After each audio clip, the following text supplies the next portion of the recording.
Bismillah ar-Rahman ar-Rahim, my dear brothers and sisters. Assalamu alaikum wa rahmatullahi wa barakatuh. Welcome to another episode of Behind the Wheel. You'll see outside it's raining very, very badly today, but inside the car we have a ray of sunshine, the one and only Sayyid Mohsin Shah. Assalamu alaikum, Sayyidina. How are you? Mr. Kazzaz, pleasure. Yes, Habibi, very well, God bless you. Thank you so much for coming on the show. It's my pleasure. I had no choice.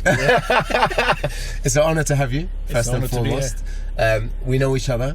We've spoken quite a lot, I think, across our years. Indeed. But I'm really excited about today. Really? Yeah, 100%. Thank you very much, Mr. Kazzaz. Hella b'Sayyid. Keep it safe, that's all. Yeah, no, inshallah.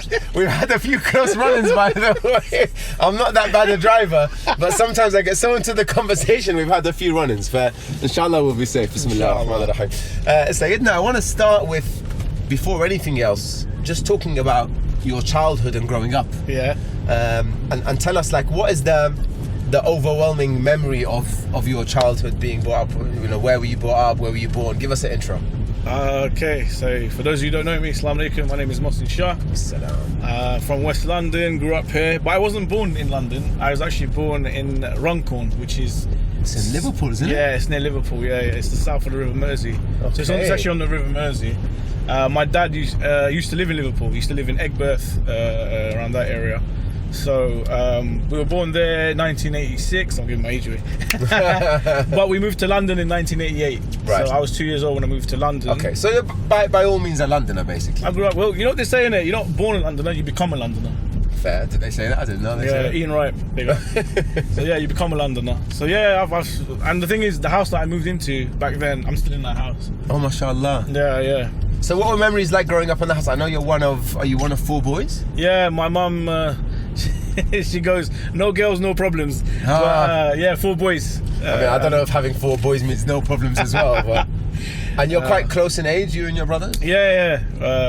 What's the split? So my brother, one of them is two years younger than me. Right. Another one is 7 years younger than me. Right. And the youngest is 11 years younger than me. Okay, so there's a bit of a stretch, and you're the eldest then? Yeah, I am. Mashallah. Okay, and what was that like growing up with three brothers? It's four. Yeah, three brothers. Yeah. No, it was three. Yeah, sorry, my maths says... That's okay, don't worry. Not on at the moment. But yeah, growing up with three brothers, it's a lot of fun, I'm not going to lie. I always had someone to play PlayStation with. I always had enough people to play football in the garden. Right. Cricket as well. Had a whole team sorted. Right. It's a lot of fun. A lot of activities. So my family in general were quite sporty. My father was a keen squash player. Really? And swimmer. Yeah. Mashallah. And we all grew up playing football, playing cricket.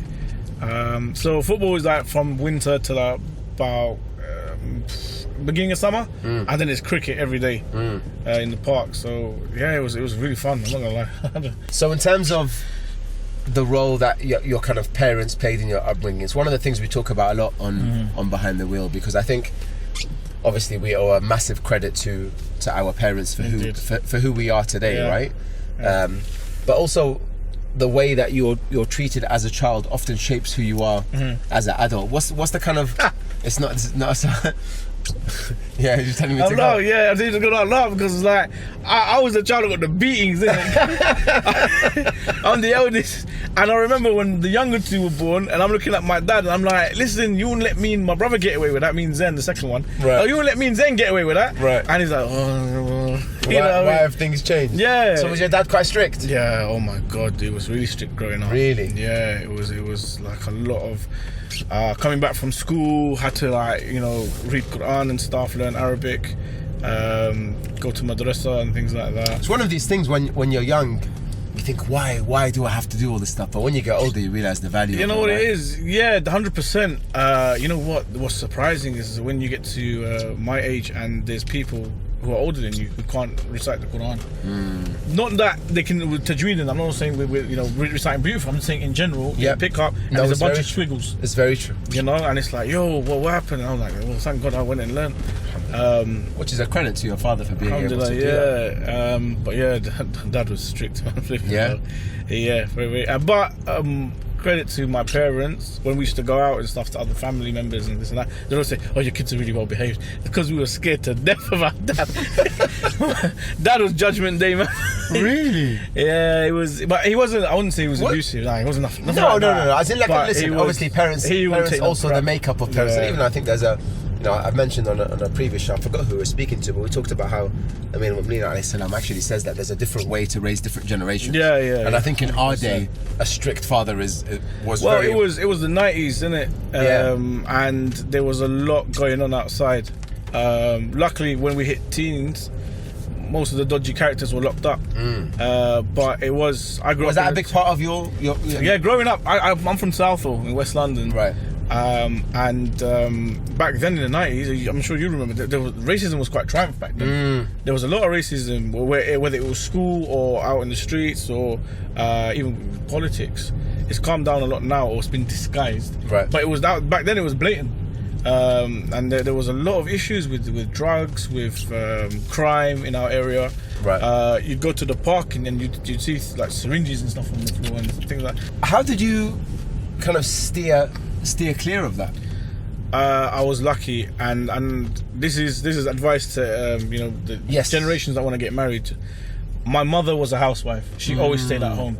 Is that what you think? When I went home, there was always a parent there, right? And then on top of that, my father was very, very present in raising us. So he spent a lot of time with us as well. So I think having two parents to guide you is very, very important.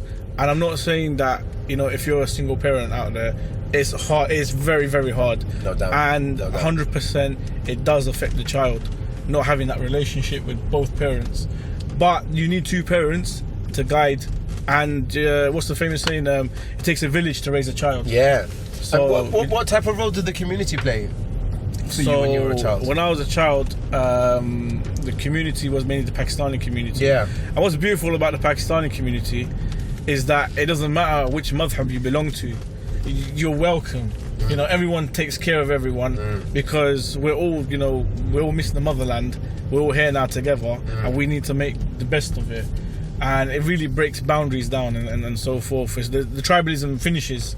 It's like we're all one. We're all a Pakistani community. Yeah. I mean, especially as you were in the 80s and 90s, a minority here, right? So that's when you stick together. I've actually spoken to a lot of people from the Pakistani community, and that's a big thing, that the community was very openly together. Yeah. So would that be I presume it is. So with that, I mean, there's a lot more mixing of cultures now. So you'd go to a program that's maybe established by Iraqis or Pakistanis or Khojas and see multiple groups there.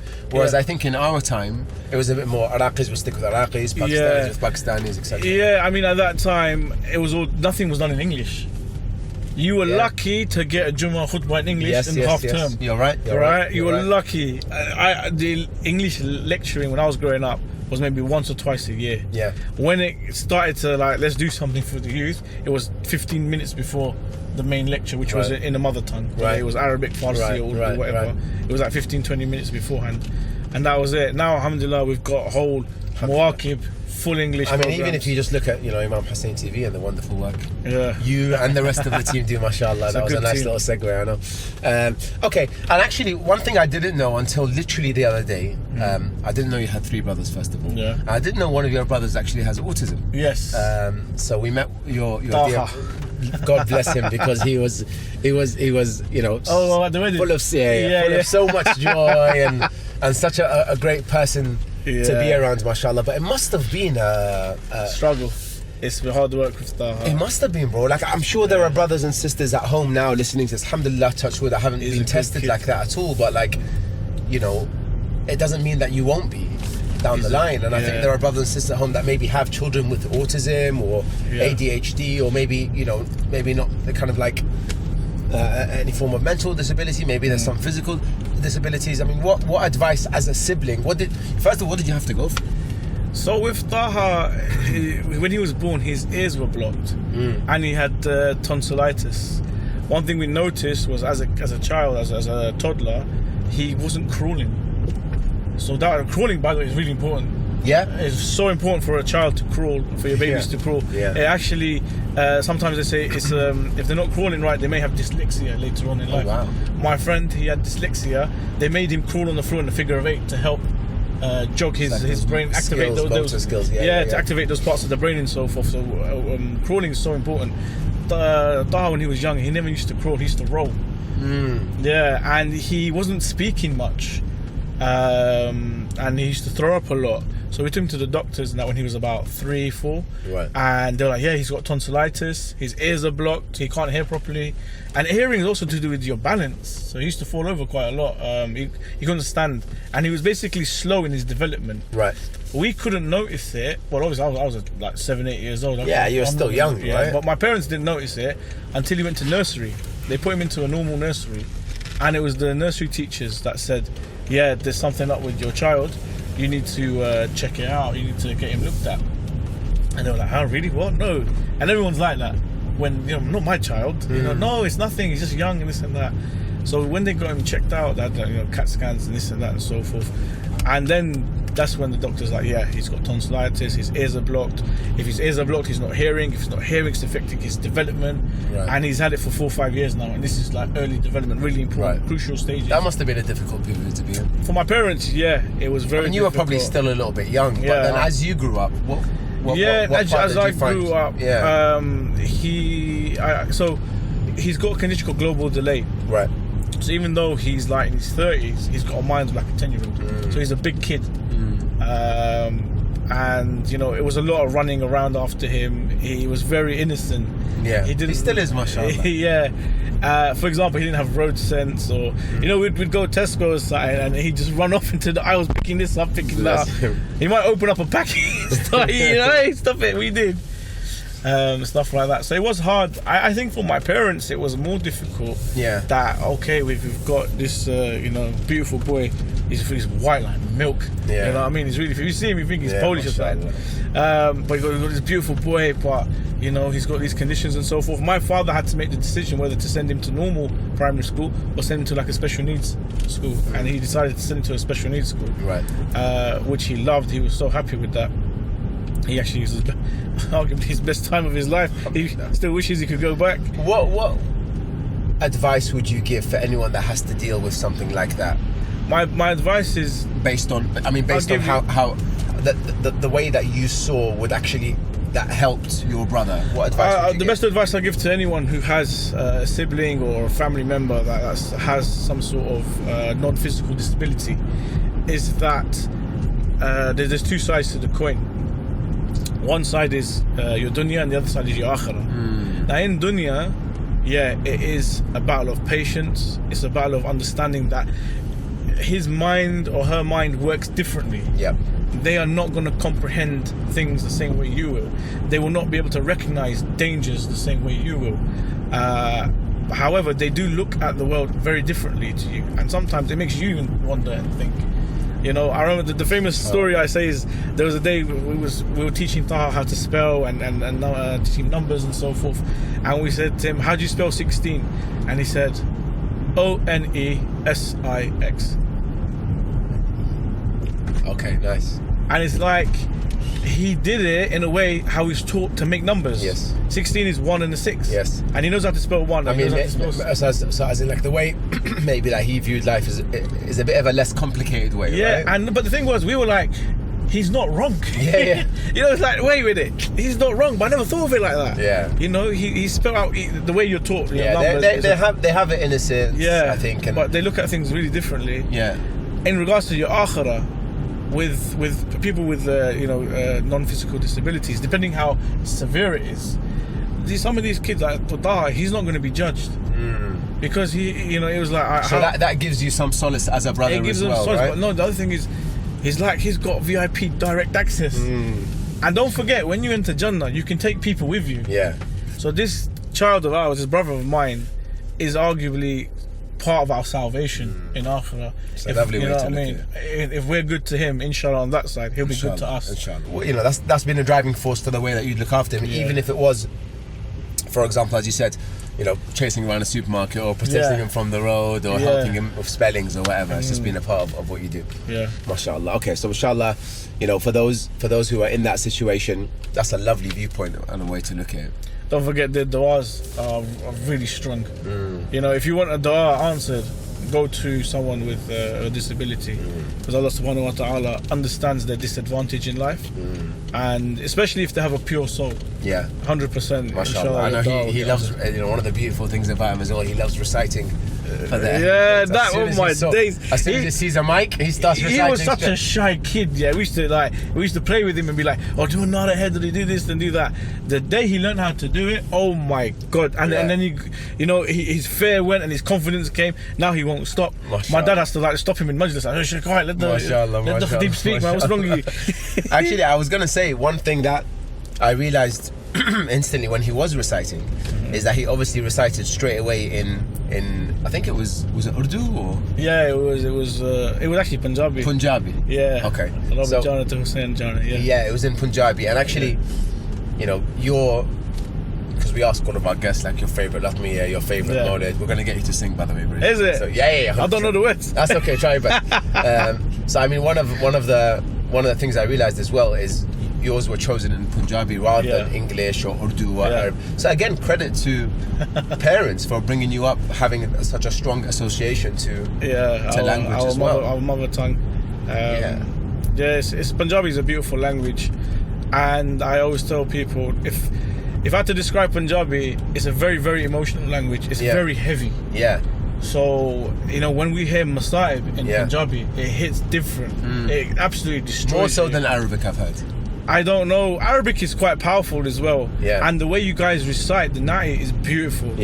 But we have our own version as well. I wouldn't say it is as good, but however, if it's recited in the right way, it's more, I would say it's more heavier than Urdu. And it's on that note then, we've got, this is your I want to say favorite, but this is your go-to Latmiya basically. So let's have a listen to it.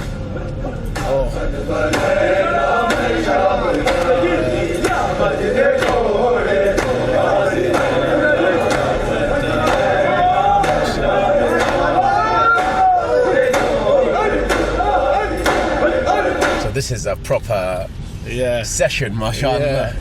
What's the word? So this is called Na Bajde Gore. So it means if the horses didn't trample, or Vajde, like to hit the ground. Assalamu alaikum. If the horses didn't hit the ground, Na Vajde Gore tu Ghazi Renda. Ghazi meaning Abu Fadil, you would have remained. Nasar Parenda Nasha Majandi. Nasar Parenda, I think, means that it wouldn't have been upon the head, and I wouldn't have to go to Sham.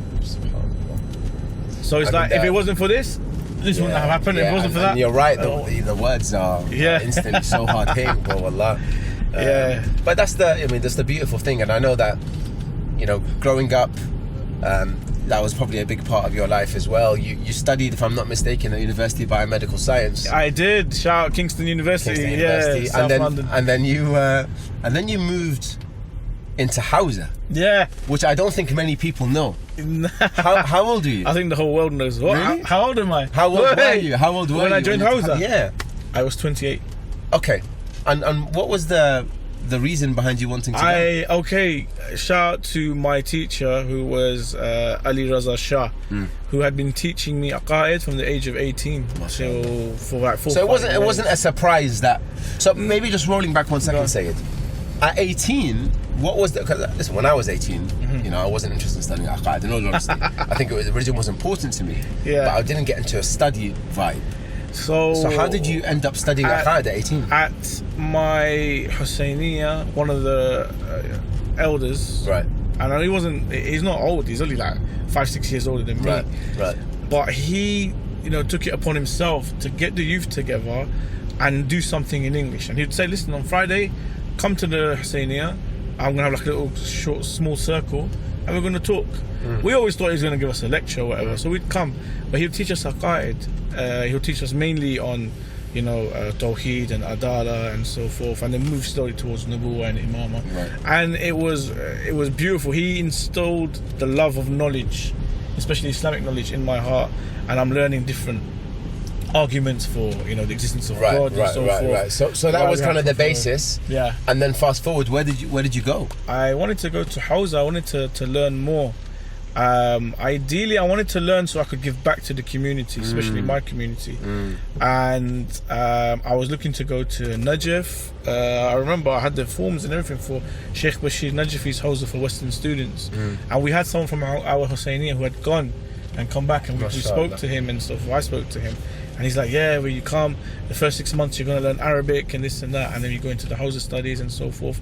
I went to the Mu'ammam, Sheikh Hassan Marufi, who is the main resident alim at our Husseiniya in Hounslow. Yeah. And he was like, there's one program which is in London, go to that one first, and then after that you go where you want. Go to Qom, Najaf, Karbala, wherever you want to go. Go to this one first, because you get to learn basically the hard stuff and the boring stuff in the comfort of your own home, being London, and then from there you can go abroad and go for the juicy stuff, you know what I mean, abroad and so forth. Right. So I took his advice and then I went for it, and then alhamdulillah, I did a good, I did 2.5 years full time and then another 2 years part time. Wow. I didn't complete because things happened and work and this and that. However, I did complete probably about 80% of the modules. MashaAllah. So I had philosophy to finish off and tafsir. That was it. The only two I need to finish off modules. Everything else I did. Have you thought about going back and finishing them? I have. It's always a dream to go back, and I do it as I can with what I. It's not a rush. Yeah. You know, Hawza is all about. People assume Hawza is like university or like. Yeah. I mean, UK academic stuff. If I'm honest, I do feel like the majority of those who do go to Hawza have in mind that the reason for me doing this is to want to then become a mu'ammam, an alim, scholar. Yeah, and I think majority now from the people that I do know, it's also then linked to then wanting to become a khatib or a lecturer, for example. Okay. Well, you need that to go forward. For me, it wasn't the case. I didn't want to become a lecturer or anything like that. Is that something that's on the cards for the future? Would you? I have lectured in the past, and if people want my services, you can try and get in contact with me. But I mainly deal with workshops. That's my favourite. Okay. So I've got PowerPoint presentations, Prezi presentations, and I do stuff on the history of the Hadith ban. Very nice. I do stuff on the Sermon of Ghadir. I do one, and I got a long one which starts with the birth of Rasulullah sallallahu alaihi wasallam all the way to the death, the martyrdom of Abu Abdullah Hussein in Karbala, because every single chain of event is linked. It's influential. It's all linked. Absolutely. So if you want to understand, Abu Abdullah Hussein and what happened and why it happened, you got to go back to Rasulullah sallallahu alaihi wasallam, and then go especially after his Shahada. That's when things started to shape the events of Karbala. So stuff like that, I do. I've been honoured to go to universities, Surrey University, Westminster University. I've been to, where else have I been? Another one, Hertfordshire University. Nice. So I managed to go and give these little workshops to the ABSOCs, which I thoroughly enjoy. That's more my thing. But the Hawza was to help give back to the community and help people fall in love with religion. Because there's a lot you can learn, and you're like, wow, amazing, and oh man, what am I going to learn next? It's quite refreshing to hear that, because I haven't actually heard anyone describe Hawza in that way. It depends. It normally seems to me, and maybe this is from my ignorance, but it normally seems like a means to an end a lot of the time, rather than because of the love of learning, if that makes sense. Yeah, the thing is, that started with me earlier because of my teacher, Ali Raza, doing his Friday lecturing and so forth. But there's so much out there. You thought you knew God. You thought you knew God. Subhanallah. Well, it could be a whole eternity to learn just Allah subhanahu wa ta'ala. It's beautiful though. It's beautiful. Right, Sayyid. So in terms of Hawza then, and the experience you had, is that a recommendation you'd give to, if there's 18, 19, 20-year-olds, maybe even a little bit later, that are thinking about going to Hawza? Really good question. Personally, the program that I went on was for postgraduates. Okay. And you could tell that some of the stuff that we were learning was actually like degree level. You needed a very critical and analytical brain to discuss certain topics and so forth, especially when it came to theology. My recommendation is this. For the young kids out there that want to go into this field, first of all, you can study academically from the Western education facilities, Islamic studies, Islamic history. You could do like, on Arabic language. I think there's even studies on Shi'ism and stuff yeah, like that. there is. Yeah. There's a lot available. The thing is, in this world, and I'm sure you do a lot of youth work as well. Yeah.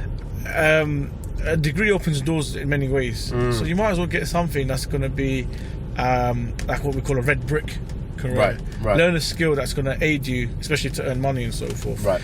The best advice I ever heard was don't look as a student loan as money for you to go study what you want. Think of it as an investment because you need to go and earn and pay that back. Nice. So when it's not a case of here's the money, go do what you want with it. No, it's not go do what you want with it. If you want to go study, I don't know, something like archaeology or this or that, or make sure you're going to go into that field later on. Otherwise, you're going to be wasted. Well, what is it now? Like 27 grand?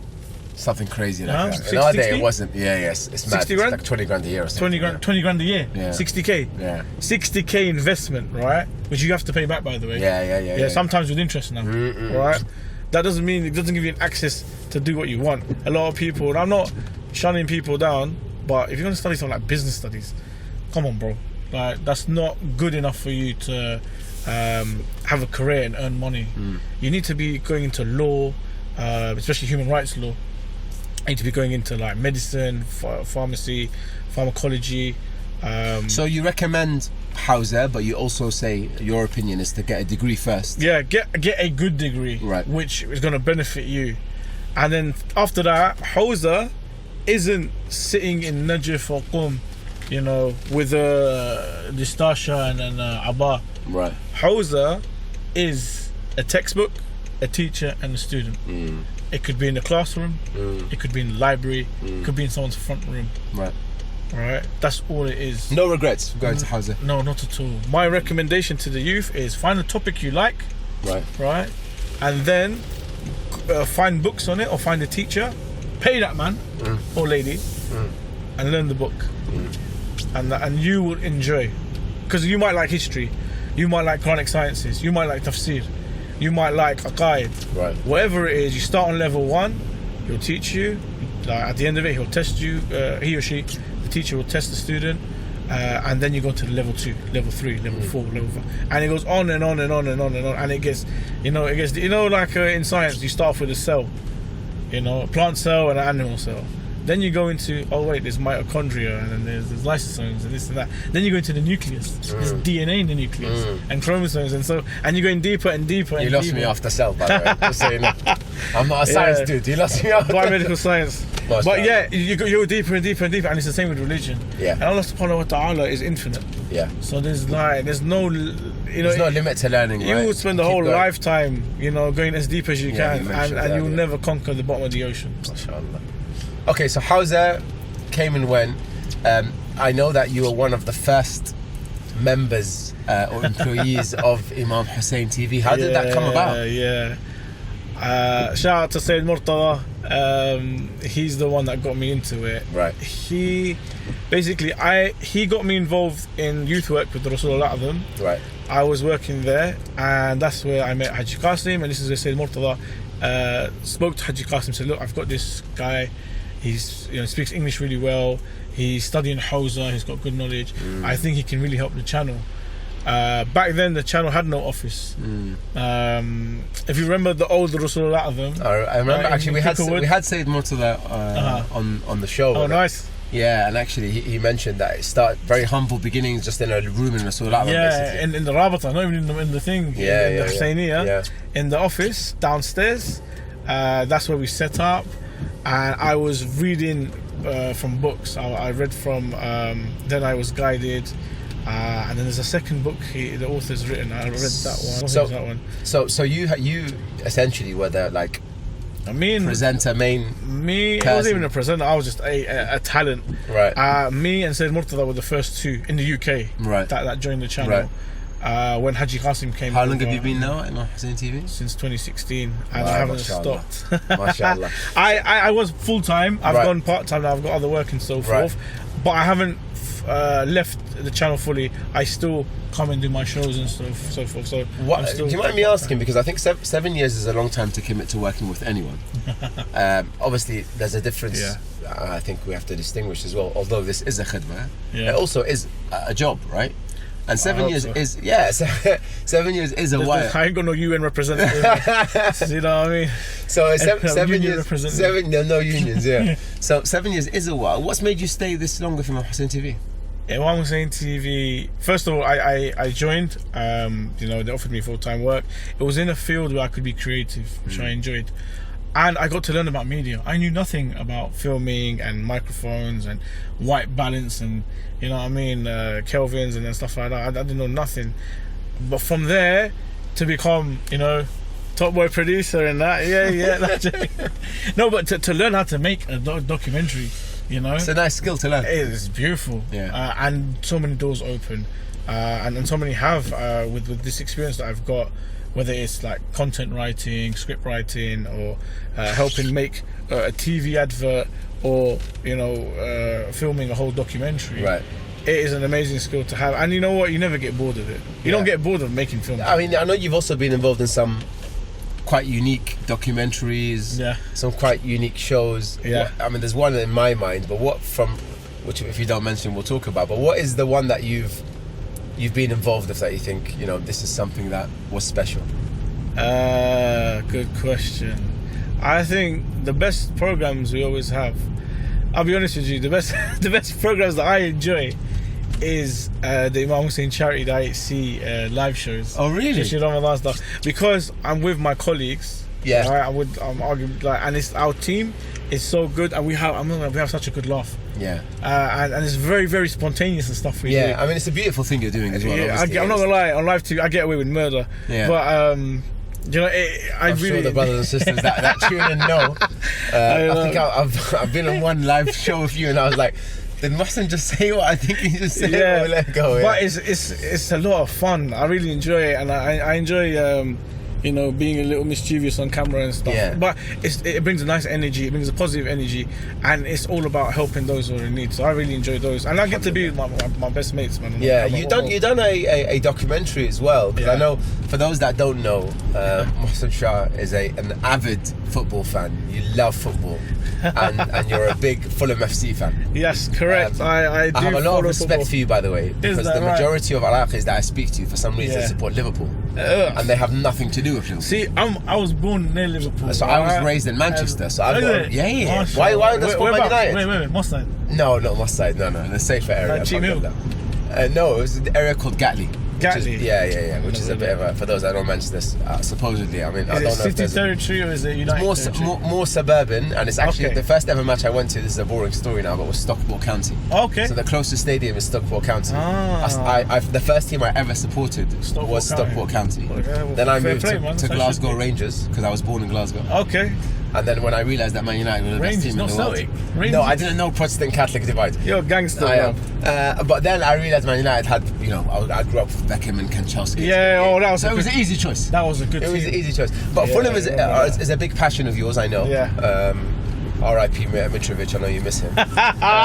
So you done a documentary about a Fulham fan going to Ziyarat al-Ba'id. Yeah. How on earth did that happen? That was amazing. Alright, so here's the story. Martin is a cancer patient. He had cancer in 3 places. He had his lungs, stomach and liver.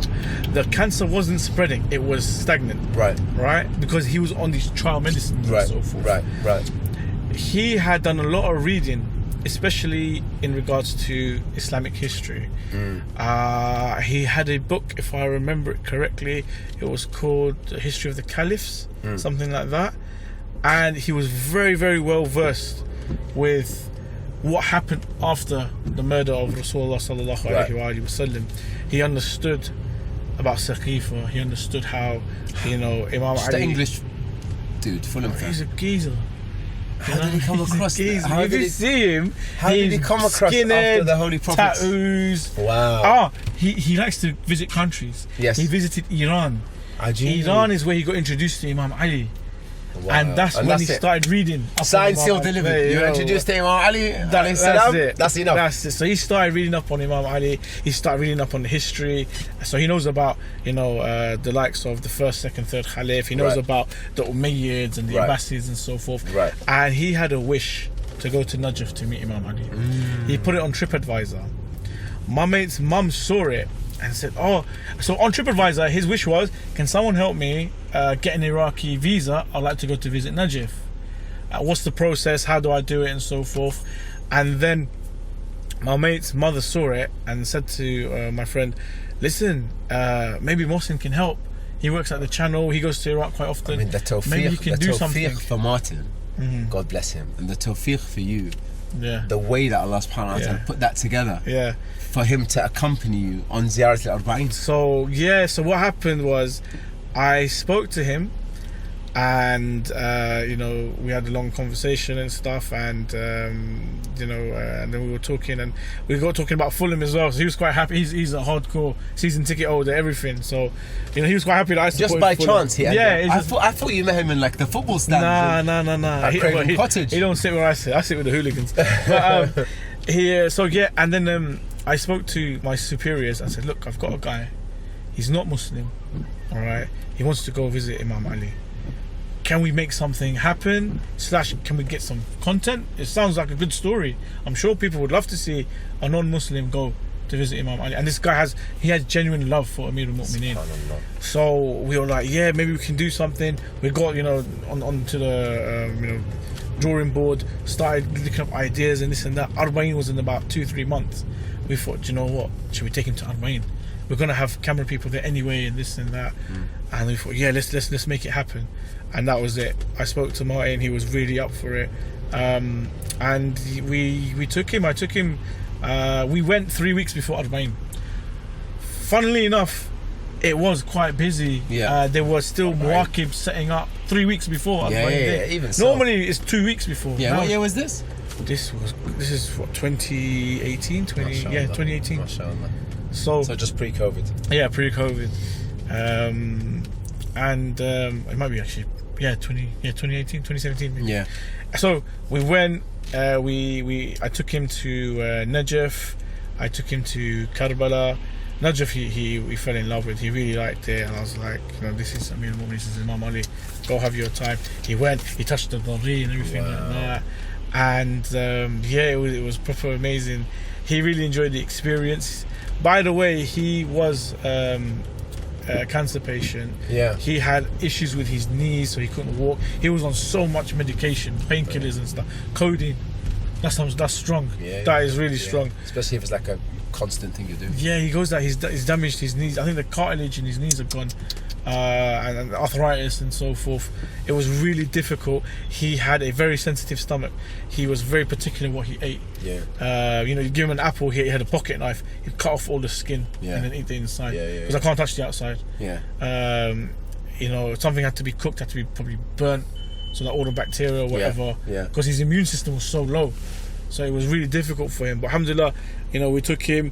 We stayed at the Al-Husseini house. Shout out to the Al-Husseinis up in Karbala. In Hayder Kazzaz. Hayder Kazzaz, yeah. That was my first Arba'in experience. I stayed there as well. First time I ever went to Arba'in, I stayed with Sayyid Shams, yeah?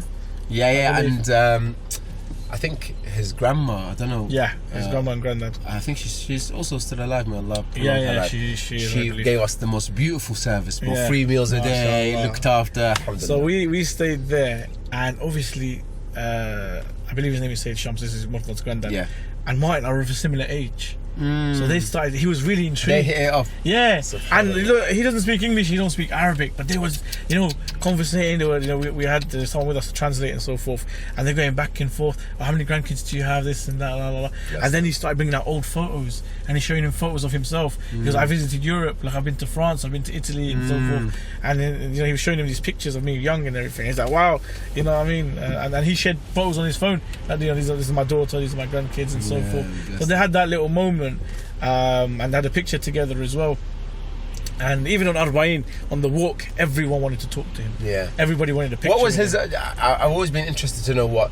I mean, I've seen videos of foreigners or non-Shia going into Arba'in and you know, being overwhelmed. You spent time with someone there. What was the overwhelming like feeling that he left with? I think for him, the Iraqi hospitality in Arba'in is second to none. Yeah. You know, we had some people even invite us into their homes, spend the night there. Wow. Fed us non-stop. They really are amazing. Yeah, it's phenomenal. He was really happy and he was really pleased. But I think the main thing for him was to actually be in the presence of Amir al-Mu'mineen. It's like, I've heard about you. I've read so much about you. I've heard your stories. I've heard about your your legacy. And now I'm here standing in front of you, you know, and under the dome. I'm still in touch with Martin. And the last I spoke to him, his cancer has disappeared. Yeah. So I'm trying to get him back to give us an update on our channel. Why don't you do another Martin Arba'in? Martin, if you hear this, if you don't hear this, Sayyid Mohsen's going to extract this bit. I'm going to push IHTV. I know they're not going to care what I say, but I'm going to try to get you back to Arba'in because that's an amazing story, man. 100%. He's actually been back to Iraq. MashaAllah. He's been back to Iraq. He was spotted at a football game in Baghdad. What a hero. Yeah, he was spotted at a football game in Baghdad. But he's Fulham top one, obviously. Loves it. But yeah, he's a great man. Yeah, man, and God bless hopefully you for doing that as well, we can do some more content with him, inshallah. Yeah, inshallah. What, just on that point, before we start to wrap up, because we're nearly at our destination, Sayyid. What's next in terms of, you know, as a producer, thinking about the type of content? You know, we've had this conversation with a few people, but the media world has changed.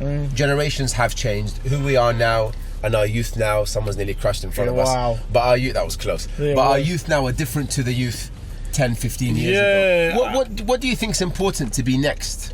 I mean, look, it depends on the direction. If you're talking about media as a whole, we need... Well, tell us about you and IHTV. What are your plans? Because media as a whole, you know, this is not a discussion about the media world. This is about you.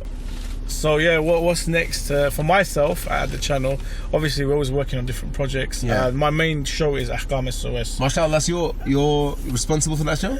I used to be, not anymore. There's a new producer. Shout out to Mohammed Fahd. And by the way, he's a lot better than me. Okay. So fair play. And he's taken that show to a new level. Yeah. I want to ask one very important question. My favourite thing in Ahkam SOS is the advert with Yasser when he's eating the sandwich and he goes, no. Oh, no. Yeah. Whose idea was that? Mohammed Fahd. It's a good idea. Mohammed Fahad's got skills. You know, he's amazing. He works with me a lot on the charity stuff as well. Yeah, mashallah. So all the videos you see, it's Mohammed Fahad that we have a really good relationship, professional and friendship outside the channel. Yeah, it's like a family. But he's phenomenal, man. Like, I wish him the best. I hope he goes on to bigger, better things because he's got vision. Yeah, and he's the director's son. So like, as long as Imam Hussein TV has Mohammed Fahad, things are gonna go places. Inshallah. And another big shout out to MSA as well. Mashallah, all the team. The whole team. Aruj Malik should kill me if I don't say that. Yes, Aruj is obviously responsible for this show as well. Ali Fadl, Minhal, everyone. Amir Raza, Sheikh Ali. Sayyid Ali Nawab, Sayyid Hassan Nawab. Yeah, and of course, we're just going to list everyone that works in IHTV. Is that what we're doing? I won't get paid otherwise. Fair enough. Okay, and then what about from a? I mean, this is, I don't know. It's not really my business as well, but I know that you're kind of coming towards late 30s now. Yeah. I'm not far off 40 now. I'm sure there's pressure. I can see the finish line. I'm sure there's pressure from parents. Family. Oh, there's always pressure and stuff like that, for marriage. I'm sure there is, just naturally. I know it's a personal question, obviously, and you maybe don't have to go into much detail, but being the age you are, and not yet married, is there a particular cause behind that? I run out of cousins. I don't know if that's a serious answer or not. So basically, obviously, it's all based on qisma. It is. But you're open. I mean, look, I'm not against marriage. It's just like I haven't found the right person. I want to ask a question that actually, you know, when you're younger, Yeah. it's a lot easier, I think, Definitely. naturally to meet people. Definitely. And then maybe that becomes a way that you can tell your parents. Yeah. Also, when you're younger, you know, your mum and your dad, I think, will start to look as a guy, look for potential Indeed. A daughter-in-law. potential daughter-in-laws, Wash etc. dishes. But as you grow a little bit older, it does become a little bit harder. It does. So yeah, it does. So I mean, 100%. nowadays there's, for example, you've got social media, which is a bit difficult. But then you've also got like online forms of meeting people, for potential for marriage, stuff like that. Yeah, you got marriage apps and stuff like that. How do you now, as someone who's in their mid-30s, how do you find a potential spouse? Oh, good question, man. I think it's networking. Networking is the main thing. If you know people, you ask them, like, look, I'm looking, I'm searching, do you know anyone? The best thing is, though, the people that should be looking for you should know you quite well. They should know what you're into, they should know what's compatible for you, your type, if you have a type, things like that. So that's what's... Do you think it's more difficult nowadays? To get married? Yep. I don't think so. I don't think it's difficult to get married. I think it's difficult to find someone that, you know... I think it's fair to say as well what you said, it's easier when you're younger. Maybe you're less picky or you're more optimistic about things. Right. Less judgmental as well. I always think that the more you live with yourself as an adult, the more your affirmations and your beliefs and your structure becomes important to you, which then makes it more difficult to leave that. Yeah, because you're not really growing up together. I know what you mean, indeed. But, you know, you got to stick to the foundations. Yeah. You know, Rasulullah sallallahu alaihi wasallam says, look at deen, look at akhlaq. She's got deen, she'll teach her kids deen. She's got good akhlaq, she's not going to be disrespectful. And that's it. Maybe you. Same goes for a husband as well, of course. Yeah, obviously, you know, look for deen, look for akhlaq, and then, you know, it's built on respect and friendship. So, like, some of my friends, they've said that, you know, the love goes, and what you're left with is friendship and respect, and that's what you build your marriage on. So it's important to have the akhlaq and the deen, because that's what you're going to be the foundations of building your marriage. Yeah, I think you know, it doesn't necessarily, that doesn't necessarily mean that you can't have love. I do think actually that the West and Disney and movies has created portrayed a fairy tale image that maybe doesn't exist. It's not real. But actually, if you do respect and someone and have proximity to them and have good akhlaq and raise a family together and spend time, I think you eventually will end up loving each other. Inshallah. So I pray. I mean, I think you probably have to work on it, innit? No, 100%. And I think not walking the someone gave me some advice once. I've been married for quite a long time now. Someone gave me some advice when I first got married. A man who I really respect, who works in the local community, who I grew up with basically.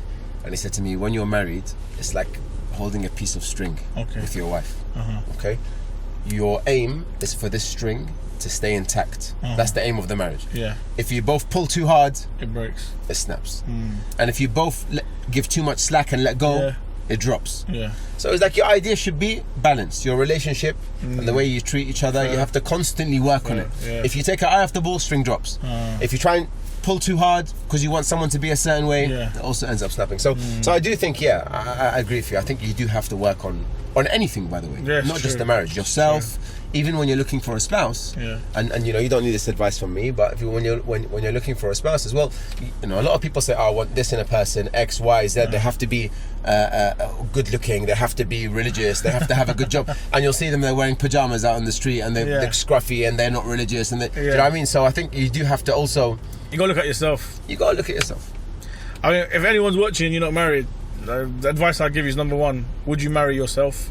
I'll say, you know, look, some of my friends are in the same boat as me, in their 30s and not married. And I'm like, well, would you marry yourself? Are you happy with who you are? Yeah, it's a lovely point. And how you are. Lovely point. And some of them, no, I want to lose more weight, I want to be more active. No, I don't like that, I've got a short temper or this. It's like, you got to work on yourself then. You know, you got to work on yourself. I mean, if I could give advice to any of the younger brothers and sisters that are watching, I would say, try to get married as young as you can. Because in my experience, 100%. Because those that I've seen it's easier to work on these things you're talking about at a younger age, number one. You want and to also when you've got a partner with you, a life partner, who can help develop that want and need to want to change. But I mean, maybe as a last point, Sayyid Mohsen, I don't know this track yet, but inshallah I'm gonna learn it because I'm gonna sing this along with whatever mullah you have in your wedding. This is a classic. Dadarte, what does Dadarte mean? Dedarte at the shrine of my Mullah. Allah. Yeah. About Imam Ali?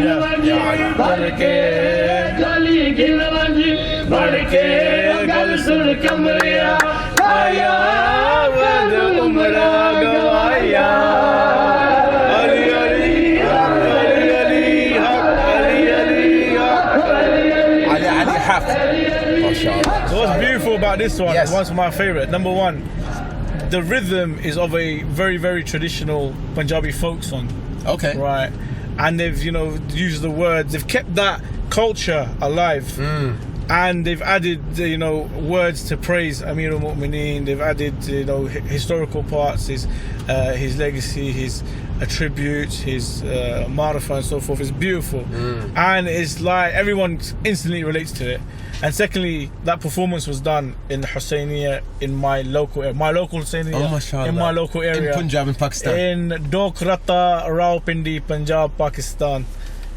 Kadimi Masjid. MashaAllah. Yeah. MashaAllah. We pray, inshallah, you're always with the haqq of Imam Ali alayhi salam. Inshallah. Inshallah. We're nearly at where we're supposed to be. But before we go, you don't know this, but every single guest has a quick fire round of questions.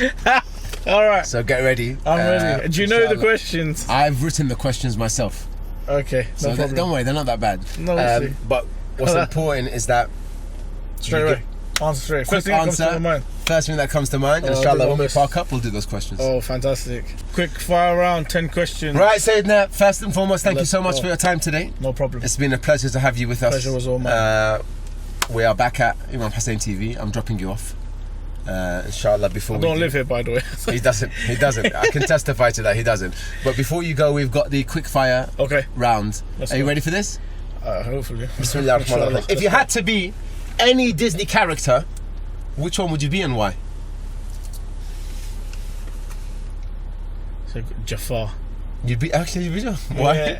That's all about the sorcery and magic. I'd have a right laugh, mate. I'd be aggravated. I'm terrorising the place. I'd have a good laugh. Okay, question number 2. What is your hidden talent? Say hidden talent. I've got many, but the one I'm going to allow you to give insight to. Yes. I can do a Rubik's Cube in probably 2 minutes. You can't do Rubik's Cube. You got one? No, I always carry a spare Rubik's Cube. What do you mean, do I have one? Rubik's Cube, yeah. I can do. Can you actually? Yeah. That's amazing. I learned in COVID. You're also a phenomenal hairdresser.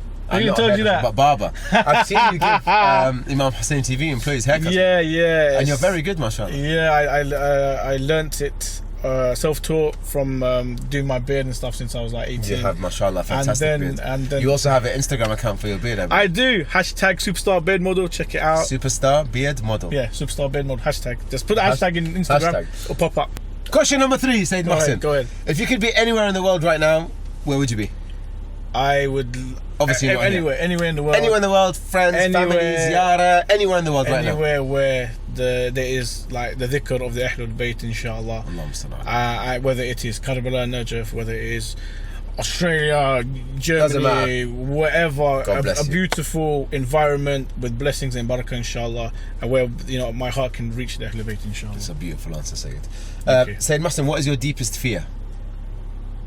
I don't like our deepest fear. Yeah, I'm quite claustrophobic, so I don't like being in. I don't like being in places where I can't get out. I can't see an exit. I don't like rats, vermin, and snakes. So like the worst fear is a small room you can't get out of with rats and snakes. If I'm in a coffin full of rats, inshallah, Allah will never put you in a coffin like that, Sayyid Mohsen. Sayyid Mohsen, the best burger you've ever had in your life. Picture it. Yeah. Don't tell me where it's from. Okay. Or the best butter chicken you've ever had in your life. Which one would you choose? Burger. But we don't eat butter chicken. You don't? Pakistanis don't eat butter chicken. Okay, let's change it. The best burger you've ever had in your life, or the best biryani you've ever had? Oh, biryani all day, every day. Really? Yeah. You crazy? Okay, the next question is going to be interesting then, which is, would you sacrifice eating biryani for the rest of your life? You'd never allowed it again ever. Yeah. If it meant Fulham FC were winning the Premier League. Whoa. That's a good question. I know you're a foodie as well. Whoa, that's a really good question. I was proud of that one. Give up biryani so Fulham can win the league. Yeah, I would. You'd give up biryani? I would, because because we would never win the league, and if we won the league, I get one season to rub it in everyone's face. Ha! Then it's worth it. Then it's worth not having biryani. Plastic fans, yeah. Buy your kits from Sports Direct. Go jog on. Right. Who is your favourite co-host at IHTV? Only one. Hayder Kazzaz. We like saying Mohsin.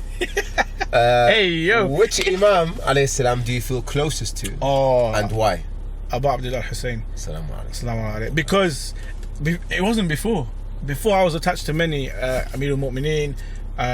You know, my heritage goes back to Imam al-Hadi alayhi salam and so forth. So they were really close. But being here at the channel, I learned so much more about Abu Abdullah Hussein.